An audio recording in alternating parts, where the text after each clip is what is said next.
Moving on, now we have another exciting panel discussion, the topic of which is digital platform for government for speed, secure, safe, savings and standardization. For this, I request Mr. T. Radhakrishna, Editor South ETGovernment, to come forward and moderate the session.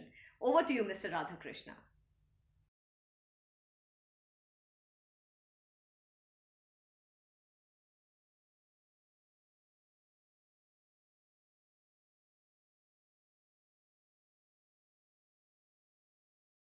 Hi, ladies and gentlemen.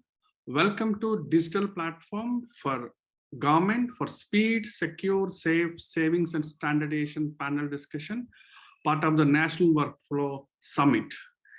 India is geared for building sectoral digital platforms by following a unified approach across its ministries in central government, in addition to national portability, taking reforms to the next level in the country. Triggered by the Aadhaar, a 12-digit unique ID number that can be obtained voluntarily by citizens based on their biometric and demographic data, the country has built an instant real payment system titled United Payment Interface as a platform. Both Aadhaar and UPI, better known as Made in India platforms, have given a new direction to tech-driven reforms in Government of India based on the core pillars of e-government, prompting union ministries to follow the new trend. These platforms have emerged as a global models for other nations to take a cue. Examples for emerging platforms in central government include Government e-market, a G2G and end-to-end marketplace, Electronic National Agriculture Market, ENAM, on an online trading platform for the agriculture commodities, Goods and Services Tax Network, GSTN, a shared IT infrastructure service platform for central and state governments, their stakeholders. Now, the world's fastest vaccine management application, CoWIN, is another promising digital platform. These digital platforms initiatives are going to be a big rocks booster for the nation in the long run. Karnataka and Telangana states in the state governments have achieved success in building platforms. Karnataka government has developed a farmers registration unified beneficiary information system, PM Kisan. It's called Fruits, to have a common database facilities for registration of farmers to facilitate updating assistance and given by various departments for the benefit of towards farmers and non-farmers. Commissioned in 2019, Fruits is aimed at bringing departments like agriculture, horticulture, sericulture, animal husbandry, and veterinary sciences, fisheries, backward classes, social welfare under a single platform. Telangana government also built it's called RTDAI, Real-Time Digital Authentication Identity, for the purpose of authentication of citizen identity. To lead the panel discussion today, I'm joined by esteemed panelists, Mr. Golok Kumar Simli, Chief Technology Officer, Passport Seva, Government of India, Mr. Suneel Wattal, Chief Information Technology Officer, Department of Electronics, IT and Communications from Government of Haryana, Mr. Venkatesh, Sarvasiddhi, Senior Head, Digital Skills, Innovation, Partnership and Corporate Responsibility, National Skill Development Corporation, Mr. Satish E, Chief Operating Officer, APTOnline Limited, Mr. Shilohu Rao, NJP, General Manager, Capacity Building, National E-Governance Division, Ministry of Electronics and Information Technology from Government of India, Mr. Jonathan Alboum, US Federal Chief Technology Officer, ServiceNow. Gentlemen, welcome to the panel discussion.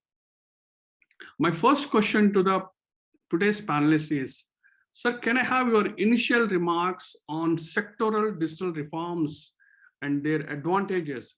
How do you describe the scenario?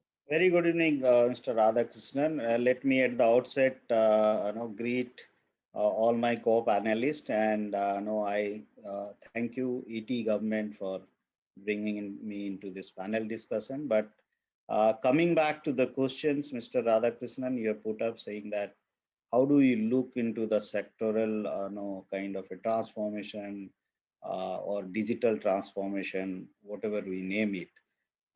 To my mind, I think there are three things probably which we have done in the ministry or in the Passport Seva program. When you take into this kind of a digital approach, digital first adaptability, digital first culture, whatever I name it again, the first and immediate thing is how do you organize your digital foundations?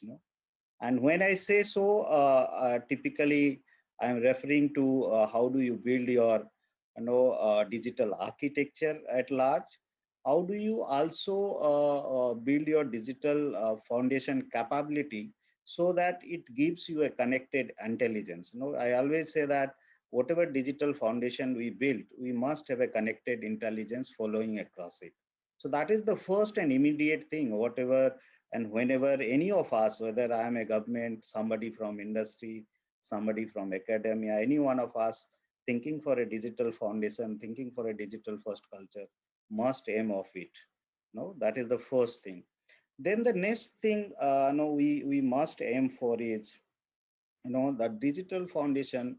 What we create is it must has to be a collaborative, and probably if you ask me, Mr. Radhakrishnan, many a time what we find more and more we are approaching or adapting towards a digital ready culture, the collaborative part is missing, and that has to be brought in first, saying so. For an example, for me, I had to see that how do I create a stakeholder ecosystem which is collaborative, which is win-win in a scenario. And there I took a industry-oriented approach, right? The entire Passport Seva program is on a government industry-oriented approach. And this is probably one of the best example how government can join hand in hand with the private industry. In spite of having such critical data, sovereign functions, but still you can have those things within your control. However, the beauty of getting into this kind of engagement with the industry partner is you get many things out of it in terms of business model, in terms of creating your digital foundation sustainable over a time, in terms of adding whatever manpower you are looking for. So there are many in terms of technology obsolescence, there are many plus into it. And but then, as I said, how do you create that kind of a collaborative environment that you have to look into? And then last thing, what I would put is, which is for the future. Once you are, cross these two stages, then the last thing for the future you must think is for the convergence. Now, when I say convergence, the most important part is, again, whatever kind of a digital foundation I am building for, whatever kind of a application I am writing for, the digital foundation must be in a kind of a open and shared kind of a capability it must have, so that tomorrow these kind of a massive infrastructure we are creating, this kind of a massive platform we are creating, I think you have named some of them, that must have an open and shared environment so that every one of us can hook into it and get benefit out of it. So that should be my first take, Mr. Radhakrishnan. Over to Mr. Suneel. Welcome to the panel discussion. Your initial remarks on sectoral digital reforms and their advantages. So one of the first things that I would want to speak about is how do you describe the scenario? The scenario actually is quite encouraging. I think this is a very, very encouraging for our digital platforms. It's a very promising and uh, uh, growing scenario. But although we're very nascent in the stage, there's a lot of stuff to be done yet. We're in the beginning stages. And when we talk about the digital platforms and the advantages, the biggest advantage that we get is that it is enabling new business models and it is reshaping some of the processes for value creation. So definitely there is a value creation in these processes. And if we talk about government from a government perspective and we talk about G2C, the biggest focus that we've seen is on citizen centricity. So a lot of citizen centric approach, some of the platforms that we've been working upon is are based upon a citizen-centric approach where we're providing services to citizens. And I will be talking about these. Some of these I will be giving a couple of examples later. But two things which Mr. Golok also mentioned. One is that there is a huge a requirement for a strong infrastructure to support digital platforms. See, all our planning for these digital information, digital platforms will will remain in air as long as we do not have a very strong infrastructure to support it. So along with developing applications, along with developing platforms, a major challenge is to build up the strong infrastructure, as we said, convergence. And also the other factor is that the applications that we build need to be scalable. We need to talk about a bigger volume. Whatever we're building today, we need to understand that these have to be scalable both in terms of volumes as well as in terms of functionality. So those are the basic things that we need to keep a look. We need to keep in mind when designing platforms. The advantages are numerous. I could spend next 1 hour listing down the advantages, but all of us know about it, that there are huge advantages. We've seen, and maybe later on I would be talking about a couple of examples where I would elaborate on some of the advantages of some of the platforms and some of the initiatives that we've taken up. So I would hand it over back to you. Thank you, Mr. Suneel Wattal. Mr. Venkatesh, Sarvasiddhi, welcome to the panel discussion. Can I have your initial remarks on the sectoral digital platforms and their advantages? Yeah, I think, the first two speakers did touch upon the importance of these sectorial platforms, which can make things much more productive, efficient. I would say this is the best time for the transformation to happen and accelerate because of the pandemic. And given the next 3 quarters, 4 quarters, or maybe next 1-2 years, we would certainly be going through a lot of these new waves and new mutations, provided those things are in future. It's always better to have very digitized formats across various sectors, whether it is BFSI, whether it's retail, whether it's healthcare, whether it's manufacturing, or whether it is the citizen services, which government has and alignment with. Now with NSDC, with National Skill Development Corporation, we've also actually in the last 1.5 years gone ahead with bringing skills and digital skilling, upskilling and reskilling also through the online platforms to benefit the citizens in a bigger way. I think with the time to come, this is not anymore a kind of a time frame which you have. You need to accelerate faster to meet up the requirements. And that's what is happening in the last, if you look into 12 to 18 months, a lot of services have been taken now to people. And of course, in a country like India, which is very diverse, there are a lot of things like vernacular approach, different languages, bandwidth availability, devices, and other things. But eventually things will improve. But what is happening on the ground is a good change in terms of various departments coming together. One of the earlier speaker also touched upon collaboration. That is extremely important. So, how does various departments collaborate and find some synergies among themselves to offer better services to the people? I think that should be the key focus. Thank you, Mr. Venkatesh. Mr. Satish Alaprolo, welcome to the panel discussion, sir. Can I have your initial remarks on the sectoral digital reforms and their advantage, please? Yeah, before I start, I would like to thank ET and for inviting me for this discussion, as well as good morning, good evening, or good morning to all the panelists. And my co-panelists have already touched upon quite a few platforms. And I will now bring a technology perspective to it, being a technology provider to the state governments predominantly.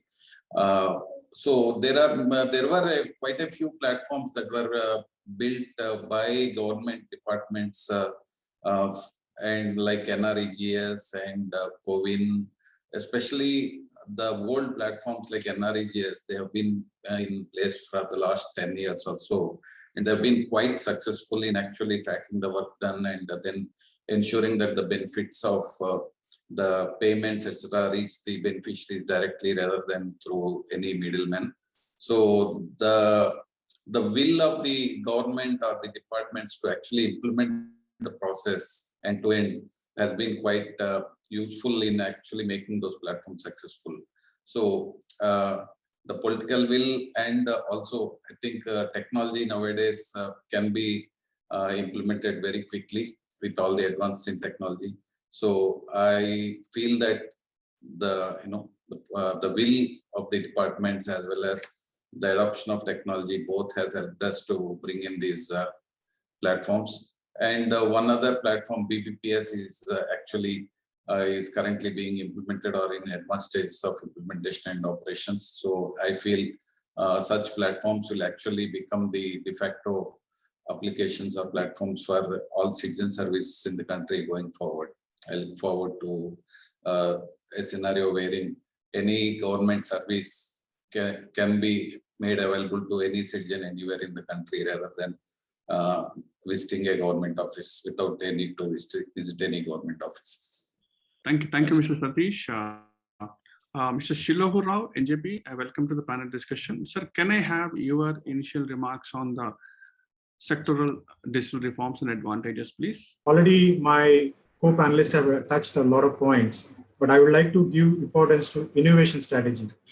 If you really wanted to have a good success in implementing a digital transformation process in any organization, I feel that the innovation value chain need to be looked into. The innovation value chain in terms of idea generation, idea conversion, and idea diffusion. These three parameters has to be looked into. And if you could able to look your weak links as well as the strengthen, how to strengthen your weak links in these three areas will help in a large way to resolve the issues pertaining to digital transformations. So this is something I practice in my office and also all my projects. So one of the key initiatives we have recently undertaken with respect to e-governance point of view, we have started working on national level cybercrime program. Probably many of you know one of the side effects, the benefits of digital transformation of COVID. COVID has enabled a lot of digital transformation in the industry, but it also given a lot of opportunity for the wrong mongers to use these platforms to commit a lot of crimes. So the conviction ratio of digital crimes is only 2%. Most of the cases have not been solved, and courts are not equipped, and the judiciary finds it very difficult to accept digital evidences generated by the prosecution. And prosecution also has a lot of issues with regard to this. So what we have done is we actually came up with an online capacity building program to build the skill sets of law enforcement agencies, state cyber police officers, public prosecutors, and the judges, and the scientific officers who are helping to effectively prosecute such cases. So it's a very, like a well-received program. So the first batch itself, when we floated, we were thought that 100, 200 only will receive. But to our surprise, we received 542 nominations. And we could do all 542 candidates joining every week twice after the working hours from 6 to 8. And we could able to pull in the industry resources from practicing industry practitioners from industry and academicians together. We could able to give them the skills and knowledge required in terms of cybercrime investigation, cyber law, as well as digital forensics. So this is how I would like to give my initial suggestion. If at all we need to succeed, we need to see how our innovation challenge and innovation value chain we need to look into with respect to idea generation, idea conversion, and how we diffuse these ideas to have a successful implementation. Thank you. Mr. Rao, thank you very much. Mr. Jonathan Alboum, welcome to the panel discussion. Well, thank you, and want to thank ETGovernment for putting on this panel and being with this distinguished group today. I think we've heard a number of really interesting points, and while I do not work typically with the government in India, I do work with the government in the United States and in other countries as well, and there's a lot of consistency between what I see day to day from when I served in the US federal government and also from when I work with different government agencies. And some of the key points I think are thinking about platforms as a core part of your digital transformation strategy. And those platforms have to have certain characteristics, I think, that make it very easy in order to begin a digital transformation, which it oftentimes is quite difficult, and those transformations often fail, but platforms can make a big difference.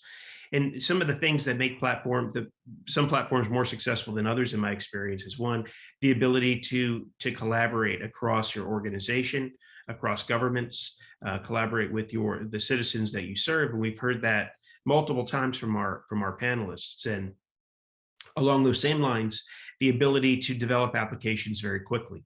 A tool like ServiceNow offers low code and no code capabilities that give developers inside the IT organization, but also people in a program office or other part of an agency that really understand the business processes and how the work and how the data should flow through the organization to transform. It gives those people the ability to create applications on mobile devices or other tools that make it very easy to support that collaboration across government and with citizens. And that really speeds adoption. Across the many projects that I've worked in different roles, I think that many times we've built very elegant, beautiful, complex technology systems, but they weren't adopted by the people that we built them for a number of reasons. Maybe they were too hard to use, or it took too long to develop them, and the time had passed and the requirements had changed, so they didn't meet the need. So if we're going to spend a lot of money on technology and we're going to invest in digital transformation, we need to make sure we're doing things that make for a high probability of success. So using platforms, using low code tools, developing with the end user in mind, with that citizen in mind, providing them a consumer grade kind of experience. So the technology that they're going to be using as they interact with the government is similar in a lot of ways to the technology they use to interact with private businesses. It makes it simple. And it then begins to align with how they want to do business. And citizens, whether in India or in any other country, begin to look at their government differently. And I think it drives a higher trust in government over time when we can interact with people the way they want to be interacted with. We can provide them tools that make it easy for them to access and transact business with their government. That idea of connected intelligence, I really appreciate that idea, and having a very open kind of approach so data can be shared and we can help people find the best services for them and make it easy to interact with their government. Those, I think, are some of the key points, and again, ideas that are very consistent irrespective of the government that I'm interacting with. Thank you, Mr. Jonathan. Mr. Golok, Passport msewa is one of the successful e-governance projects in India, led by Ministry of External Affairs, Government of India. And what has been your experience in enabling digital platforms, taking the service through government to citizen route? If you can share your experiences. Let me come back saying that when we are starting the Passport Seva program, and if I look into the vis-a-vis the legacy part, there are 2-3 points, major points which were there in our mind. The first and foremost thing was, how do I take a holistic approach? Probably that I again personally, my experience is that we started e-governance journey in India almost in 2004-5, where fortunately I was part of that team. From there on, if I see age on date and the journey we have traveled so far, more or less, still I feel that holistic approach, that holistic kind of a planning, that holistic kind of a outcome which I am looking for, still there are a lot of work has to be done. And probably when I was kind of a planning for the Passport Seva program, it was always there on my mind saying that how do I create a holistic kind of a togetherness and holistic kind of a planning where everybody is taken care of. Now, let me take one more minute here. When I say everybody, other than the ministry, no, other than the Ministry of External Affairs, whatever problem we are having in terms of platform, in terms of automation, in terms of manpower, in terms of process bottleneck, whatever we are having, that anyway we are having, and that anyway we had to look into it. But other than that, when I was taking a holistic approach, our aim was to see that other than the ministry who are my dependency, for an example, police authorities, for an example, India Post to dispatch our passport, citizen at the core. No, our idea was how do I bring in a system where my citizen feel that hey, there is a ministry who listen to me, who respond to me, who looks after me. Now, how do I make that part or that kind of empowerment to the citizen? So that was the first point, Mr. Radhakrishnan, where we're planning or kind of conceptualizing the Passport Seva program.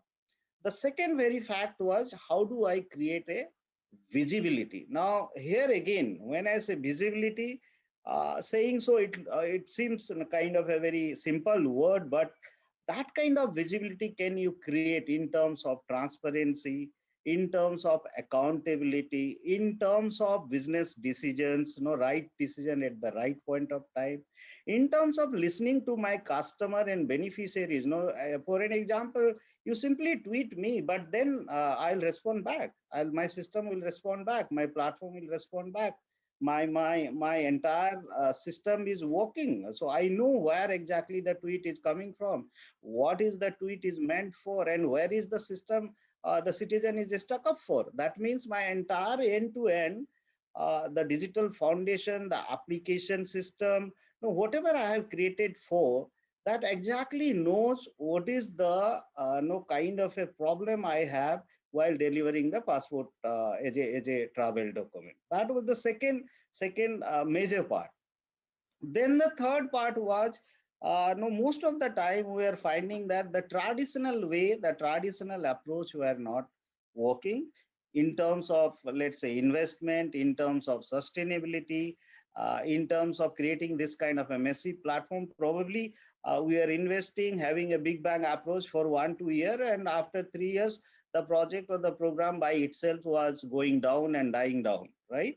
So that was not the way we thought. Let us not take that traditional kind of approach. Let's do some innovation here. Innovation in terms of business model, innovation in terms of sustainability, innovation in terms of technology adoption, very important. No, I think some of our colleagues, Mr. Jonathan and all, they are mentioning that it's not for the mere sake of creating a digital foundation. No, not at all. I mean, every bit of digital foundation, every bit of technology investment, whatever we are doing, is there a return on investment? Is there a customer benefit? Is there a citizen at the core? So that was the always focus point on the mind. Now, taking these 3-4 things in mind, then we thought, now let's go ahead and see that what is the outcome I am looking for? What is the output I am looking for? What is the efficiency factor I am looking for? What is the efficacy factor I am looking for? And once you plan this kind of a holistic one, once you kind of in a position to know, for an example, sitting here, probably I can imagine what is happening across my passport seva system, what is happening on my SOC center, what is happening on my network operation center. Is that how many citizens might be kind of a tweeting because that call is coming into my mobile phone, right? So that kind of a visibility, probably are you in a position to create, not only for you, let me again, not only for you yourself, but to your entire stakeholders, and at the most to your beneficiaries and masses at large.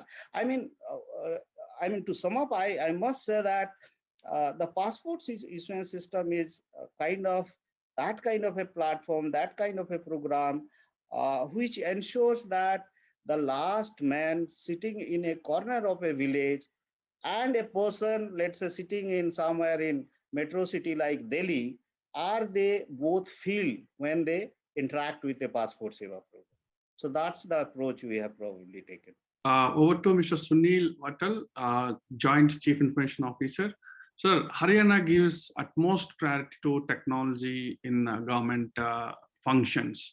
What has been your experience in dealing with technology platforms? As I had mentioned earlier also, there's a huge focus as a state. There's a huge focus, and one of the biggest things that has helped is that there is a stakeholder buy-in. There's a leadership push, and that's been really very encouraging, and that's been facilitating. There's a strong push from the leadership.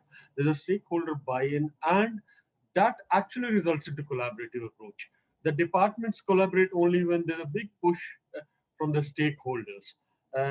Having said that, I would just want to give you an example of one of our platforms. We have, this state has a platform called Antodaya Saral.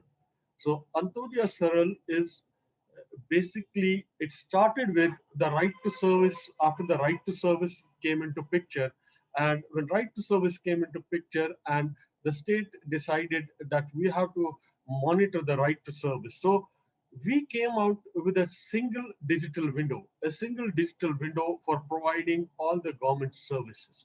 So today, anybody wants any government service, you just log into, rather than going into separate various department websites, we go into a single portal called Antodaya Saral portal. Now this portal connects. Today we have we have 551 services being provided through this platform, and it covers 42 departments. So 42 various separate departments spanning across 42 departments. We have 551 services, and any citizen wanting any of these services goes and logs into this portal. It can be done both by way of accessing it online, or we also have something called citizen facilitation centers. We ask people to go to these facilitation centers, and there they are helped, because in the remote areas, in villages, we have citizen centers where they can walk in, and their service requests can be entered. Now we have about 6,000 citizen service centers spanning across the state, catering to this service. And the services that are provided, again, the biggest thing is that all these services, all these notified services, they have a turnaround time. There's an SLA attached with all these services, and to track the SLAs individually for these 551 services used to be a humongous task earlier. So today we've automated this whole thing. A single platform combines all these departments, all these services, and gives us a daily dashboard. So there's a daily dynamic dashboard which the heads of the departments, which the respective heads of the districts or the heads of the geographies can log in and have a look at how their district or how their department or how their particular area is doing. The whole thing is led by a governance project, a project department. The program management office for this is very, very closely monitored by the top leadership of the state. And to the extent that a couple of dashboards are even given to the topmost executive of the state. The topmost executive of the state, our chief minister, actually has a dashboard, and he can log in, and he does log in frequently to see what is the status, how are the different services doing, and we've used very, very extensive usage of data analytics is being done, and we are refining it as we progress. Incidentally, this platform has been there in place, but as we progress, we refine, and we try to build in more and more features into this, and there are various data cuts. I mean, another thing is that based on analytics, we do reviews. One of the things that has happened here is that there's a very, very rigorous review being done to find out the services or the departments or the geographies which are lacking. They're identified, they're periodic reviews. In those and these periodic reviews, again, have the traditional mindset, government mindset is not there. It's being held typically as in the industry. So some of the industry best practices have been borrowed. So this is where the best practices from the industry have helped. and those practices being borrowed. With these reviews, we identify the weak spots, we identify the areas which need to be strengthened, the areas which need to be improvised. So there is some of the really bad areas which need focus. We create get well plans for them and keep on reviewing. So constant feedback, constant reviewing, and we are also keep adding more and more services to this platform. This platform has been a big success. It's actually has been recognized at national level. The state has been getting national awards for this. So Thank you. it's been really a good experience for the state in implementing this. Thank you, Mr. Suneel. Thank you, Mr. Suneel. Over to Mr. Venkatesh Sarvasiddhi. National Skill Development Corporation, of course, it teaches skill development and required abilities, capacity building to the students community across the country. What is your experience so far in digitizing these classes into a digital platform and giving education an e-learning scenario to across the country? Do you have any plans on that? Can you just briefly elaborate on that?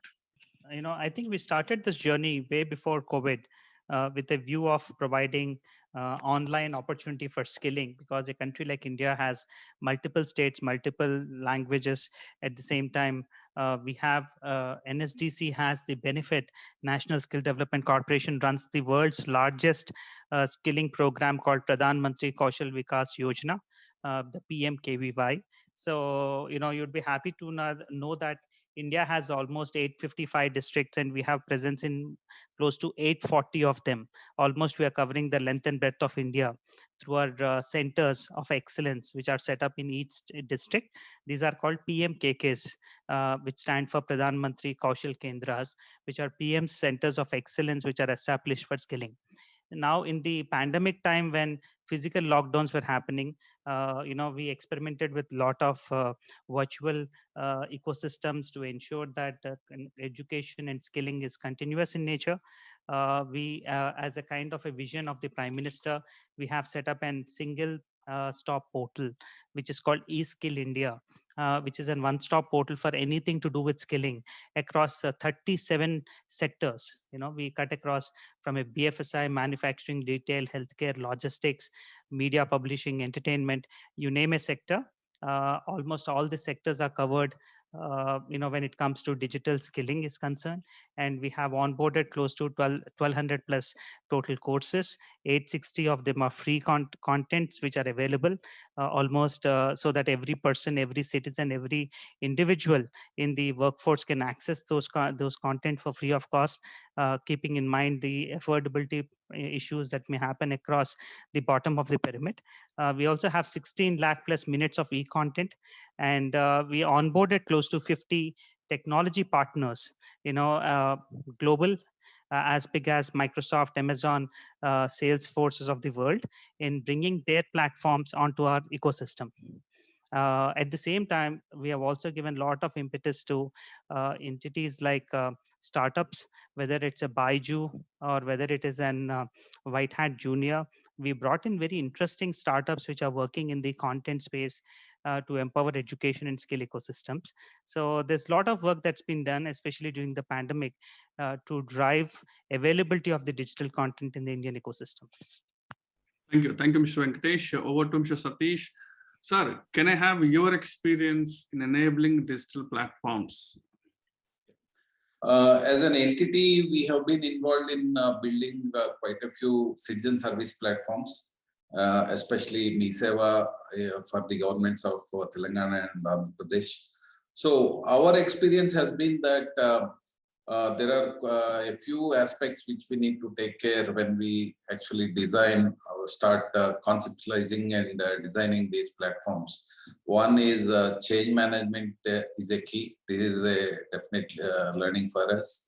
Then we also have a clear defined process, workflow, and SLAs will definitely help, because once the process is known and the workflow is known, the citizens are aware of what time it takes for their request to processed, and also the actual people who actually process those requests, they are also aware of the responsibility or the timelines that are expected in which they are supposed to complete those requests. So these 2-3 parameters, once we have them in place, will definitely help any system to be successful. That is one.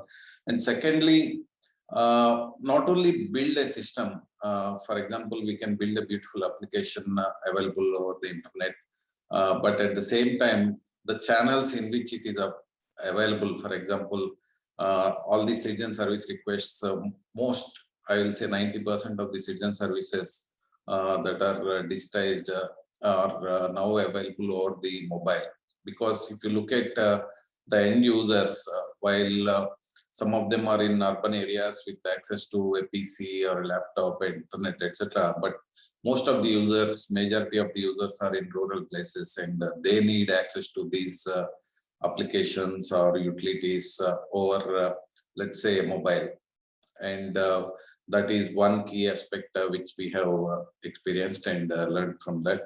And also cyber security and prevention of malpractices, as one Mr. Wattal mentioned earlier.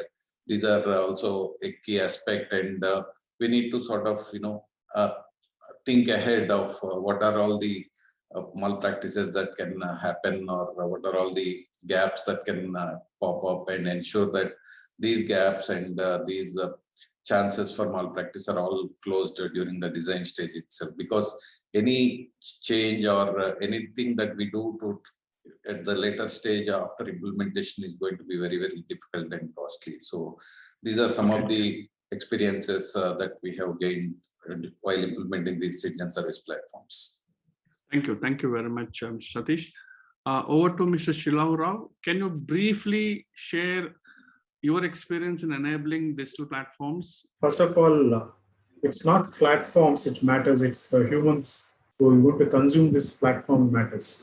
So first of all, if I am putting up a system, my first focus will be how human-centric is my digital platform is all about, and how this platform is going to fulfill the requisite outcomes expected by the government. In fact, I will like to share one success story and one failure story of my own implementation.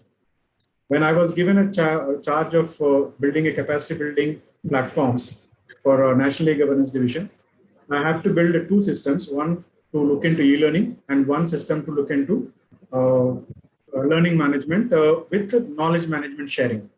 So the success story is when we implemented learning management system, where we had a successful reviews, we looked into how the user's experience is all about, and we thought through very, with a lot of engagement with the stakeholders. But when it comes to knowledge management system, I don't feel bad to express that I failed very badly in the initial stage. In fact, I have to have a good leadership from National E-Governance Division, the CEO. He spent a lot of time with me and explained me where exactly I went wrong. So what matters is, it is not the systems, it is the systems which are going to serve the human-centric designs. That is very important for digital transformation, and how these platforms are going to assist and fulfill the outcomes expected by the government. That is first. And second thing is, as a team, I have learned that we need to have a mechanism or a kind of a work culture where the fear of failures need to be minimized. If fear of failures are not minimized, everyone start running about systems which are actually appears to be successful in their own mindset. Like the way I said, why I failed, because I felt technology is going to solve many problems. When it comes to knowledge management, I missed a very important aspect is knowledge management is all about human sharing knowledge to another human. So technology plays only minimal role in that. So it is going to be a human component.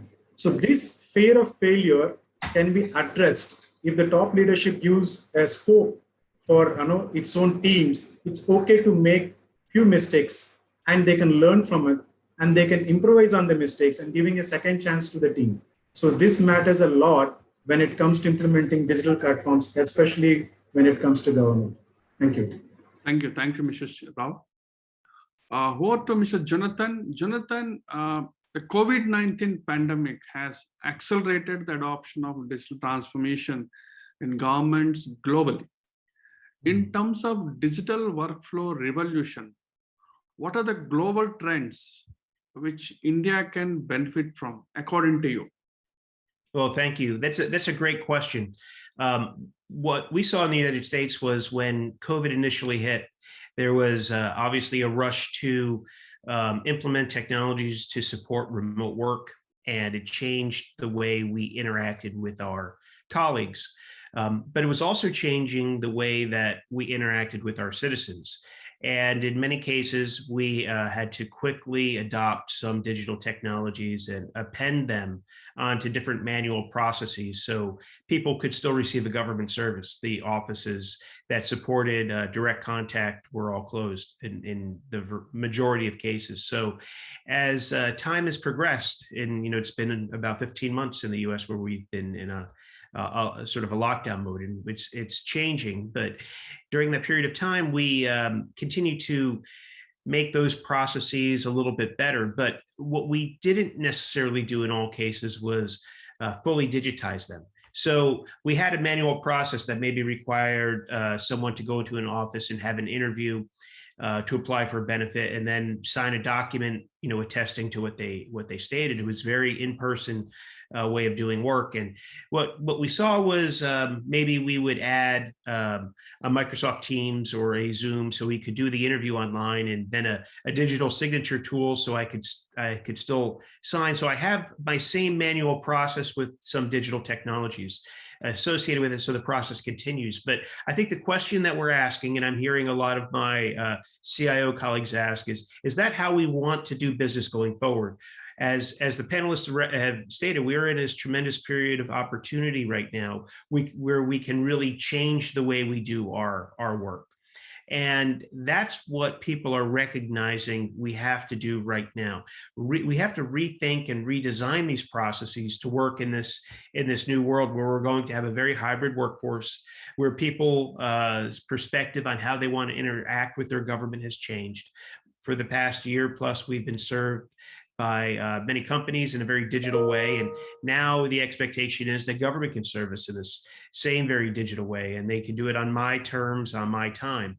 So just appending a digital technology on top of a manual process, I don't think is enough. If we want to really transform, we have to understand how our work and our data flow through our organizations. We have to think about how we want those processes to work, and then really begin projects using platforms and other kinds of technologies that put the citizen first, put the human first, to transform our activities, and then use the data that comes out of these transformations to continue to begin a process of continual improvement on these processes and service. And that's what's going to drive the value and return on the investment that I heard Mr. Golok refer to. Thank you, Mr. Jonathan. My final question to Mr. Golok. Owing to COVID-19 pandemic, our dependence on all matters digital has increased dramatically. Just want to know from you, what are your ongoing initiatives and your roadmap for digital platforms? Oh, no, very interesting, Mr. Radhakrishnan. As far as I said, after the COVID era or due to the ongoing pandemic, probably not the Ministry of External Affairs alone. It is society at large, whether you and me. The way we are adapting to digital first culture, we have to work, as I said, more and more, and which I am also doing that. The second 2-3 thing when we are advancing towards a next level of citizen experience, we are working on a lot of AI enable automation, developing most of the AI ethics related thing. And then the most kind of since today we are discussing about a national workflow summit, I must say that if I look nationally, two very important things comes to my mind. How do we create a trusted data ecosystem, and how do also we create a trusted data workflow? These are the two very important which comes to my mind, which I personally, we believe which the experience which we have gone through tells us, saying that once we are able to create this kind of a trusted data ecosystem and a trusted data flow environment, probably the kind of economy, digital economy government is looking for, and the way, believe me, the digital economy or the digital culture or the digital transformation which we all are going through, which will invariably help the other core sectors, to bring in an intelligent transformation, whether it is agriculture, health, education, finance, whatever I say. And the strength lies, how do you bring in the low-lying core sector part of our mainstream, so that no we country as a we as a country, we grow as a digitally empowered nation, a smart nation, where, as I again repeat saying, that the last person, the last man in the village or a corner of a village makes we make part of the same ecosystem, and they feel that now country is progressing. So that's how I put it, Mr. Radha. Thank you very much, Mr. Golok. Over to Mr. Suneel. Your ongoing initiatives and priorities for this year, if you can highlight, please. Okay.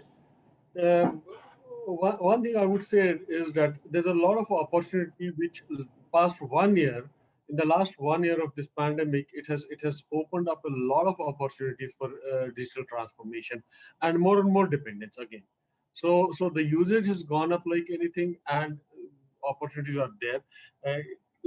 And accordingly, what has happened is we have been delving into newer projects. We are picking up transformations. We are picking up, trying to create more and more digital platforms in multiple sectors.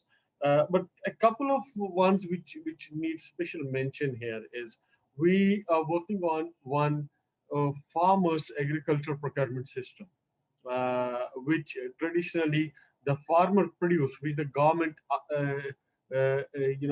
government acquires at the minimum price. That's being brought onto a unified platform, and which spans, I mean, it spans right across from a farmer declaring his land, somebody coming and as an agriculturist assessing what should be the produce for that land, and based on that, that produce, when the produce is created, he comes and sells it in the marketing board. The marketing board procures it, and the farmer's payment is done as a direct debit. So all of this is automated, and there's a lot of hassle-free transactions. A lot of middlemen are cut out, and transparent transactions. So reduces a lot of manipulation there. The other initiative that our state is working on is what we call as a unified works portal. A unified, and this is again a very ambitious project. On the Unified Works portal, we are trying to bring in all government contracts, whether and all of us know that PWD is the biggest body which gives out government contractors. So be it PWD, be it the irrigation department or public health or any other department, all contracting jobs, whether they are civil jobs, mechanical, electrical jobs, is a unified portal where all contractors will have to register there, and the tendering for such jobs would be done through this unified platform and transparent to all. The tendering gets done, and then subsequently the billing of the contractors and things like that. It's all done in a single shot over a single platform. So these are the two main ones which come to my mind right away. But beyond this, we do have a lot of things in pipeline. For example, we have one where we are planning to work on I donation campaigns, or linking I donation pledges and I donation campaigns with eye care facilities and eye care, eye care camps that are held. So on a single platform. So these are some of the initiatives. Thank you, Mr. Suneel. Over to Mr. Venkatesh. Venkatesh, what are your top priorities for this year in terms of your digital platform learnings? I think the important thing is streamlining this through an LMS learning management system, because a country like India with a kind of an large audience base we have, you'd be surprised to know that if you look into the school ecosystem, we have 1.65 million schools. We have 4 times more schools than what China has. Then if you look into the higher education, we have more than 44,000 higher education institutions. Again, a very large ecosystem. Then I look into my skill ecosystem. We have close to 400 million people to be skilled in a country like India, because we are the youngest nation and we have this demographic advantage till 2035. So, so keeping all these things in mind, I think a robust LMS learning management system for my eSkill India, so that, we have a digitally enabled modular courses, we have a digitally enabled learning management system, which can track, which can see how people are moving across these modules, their completion rates, their success ratios, and again, further assigning certifications to all of them. There are close to 3,400 job roles, which we have mapped at an India level. So aligning the entire database, mobilization of resources, training, certifications, and finally landing them into successful jobs. So all these processes can be integrated with an LMS. We are looking forward to drive the world's largest. In fact, it would be the implementation of LMS from a skilling ecosystem at the NSDC from an eSkill India perspective. Any timelines for that? I think we would be looking at in the next 6 to 12 months.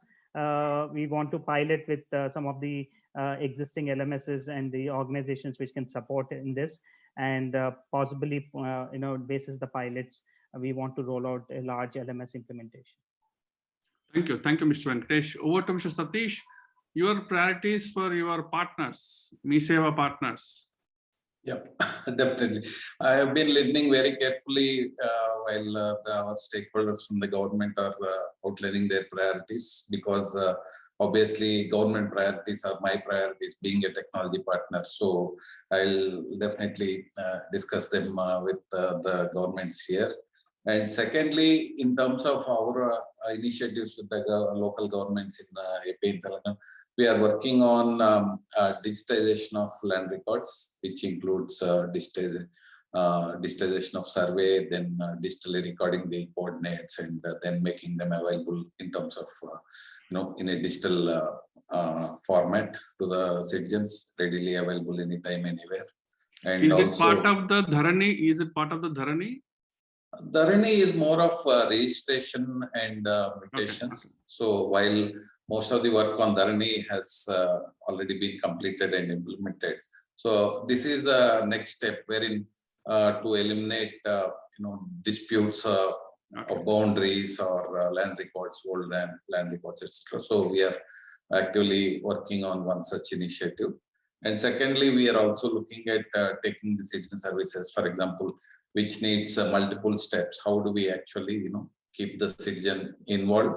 And also due to COVID in the last 1 year, we are also looking at how do we actually enable the citizen to avail of the service at the local center, but without contact. For example, he can raise a request, and once the certificate has been approved and printed, he can just go and collect rather than visiting multiple times to know the status, etc. So these are some of the initiatives that we are working on.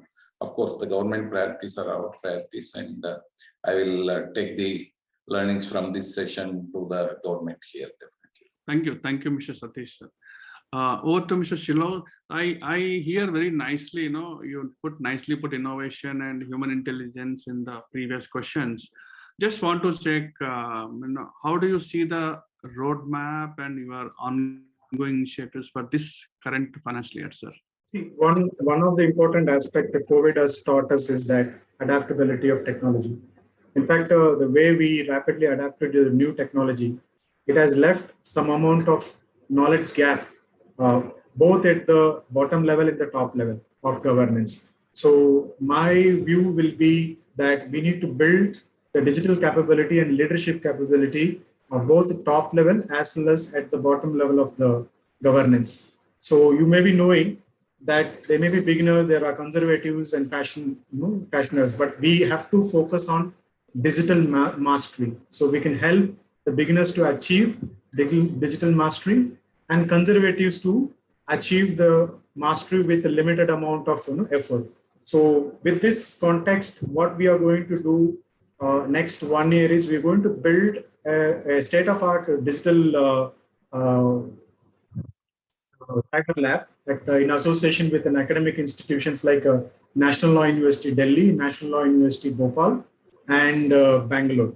So we're going to come up with a virtual cyber lab in order to promote the capability and the capacity of digital capabilities and digital leadership qualities of law enforcement agencies. This is the one top priority. Second is, you may be aware, last year, Government of India through MeitY came up with the innovation challenge. It was a great innovation challenges. Government India, under Atmanirbhar Bharat, several innovations came up. So what I was given a responsibility to mentor one organization. It is a startup from Jaipur, from a village. An entrepreneur came up. So we are going to mature a solution for a versatile digital environment portal. Like we already named it as Divya, Digital India Video Application, Yantriki application. So this application is going to be used for most of the digital events. We are aspiring that all government related events, like now you're using Zoom. So once this application comes up, so probably government can use all this application safely hosted in NIC. They can conduct regular meetings, and even we can create a hybrid work atmosphere. Like the person can work from home, person can work from office. So both can work and collaborate using this platform. This is how we are looking forward from National E-Governance Division with the responsibilities which are entrusted with me. Lastly, I have seen one of the panelists, Venkatesh sir, was actually saying about LMS. Any help required from our team, we are ready to help you. I have a lot of experience in developing LMS, bad and good, with respect to content development, as well as my ideas are there.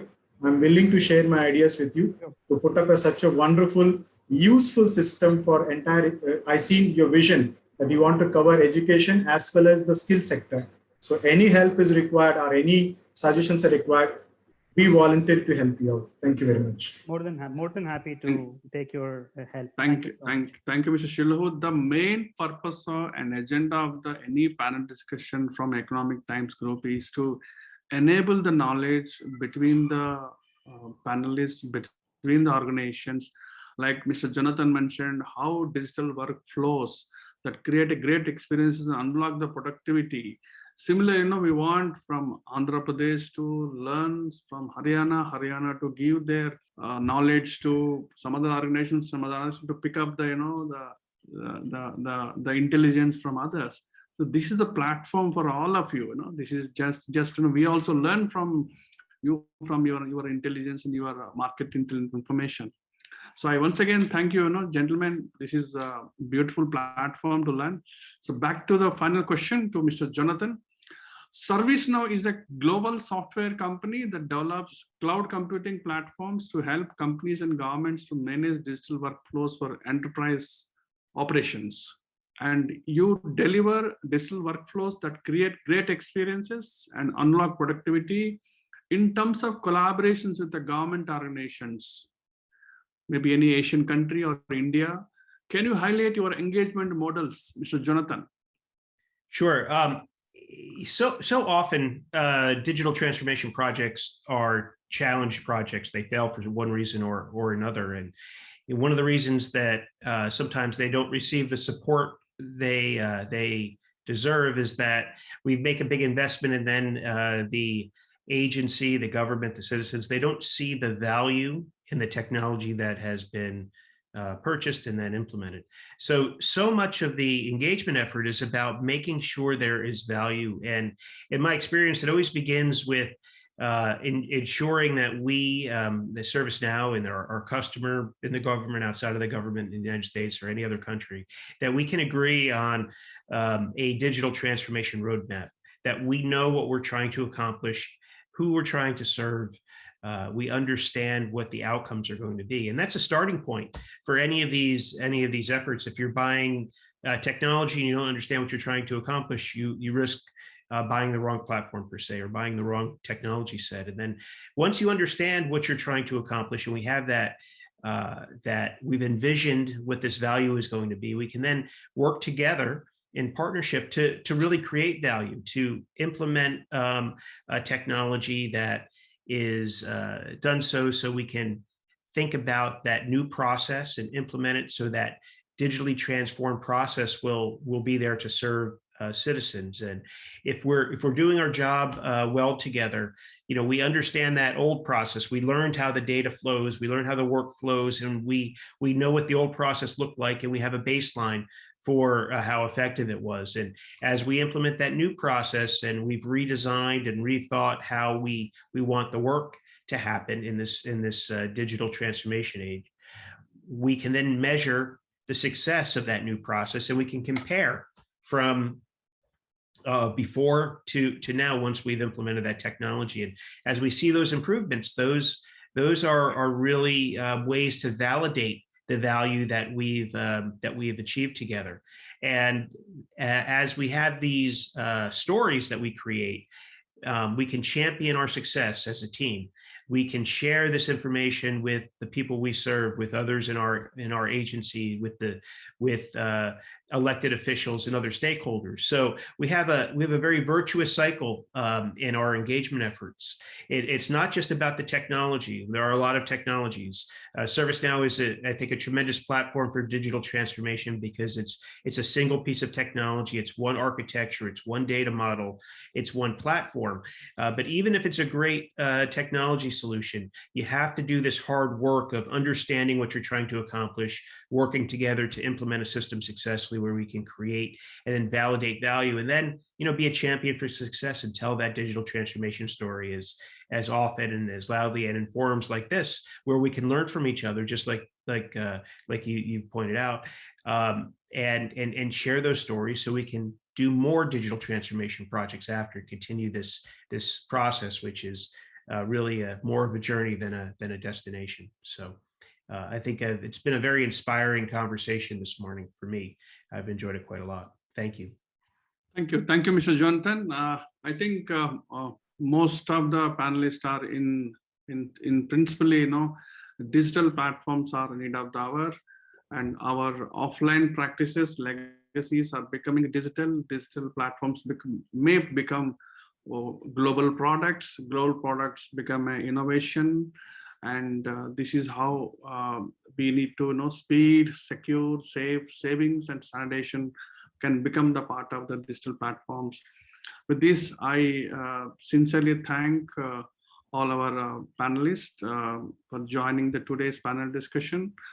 Digital platform for government for speed, secure, safe, savings, and standardization. I thank Mr. Golok Kumar Simli, Mr. Suneel Wattal, Mr. Venkatesh Sarvasiddhi, Mr. Satish E, Mr. Shilohu Rao NJP, and Mr. Jonathan Alboum for joining today's panel discussion and sharing your knowledge. Thank you very much.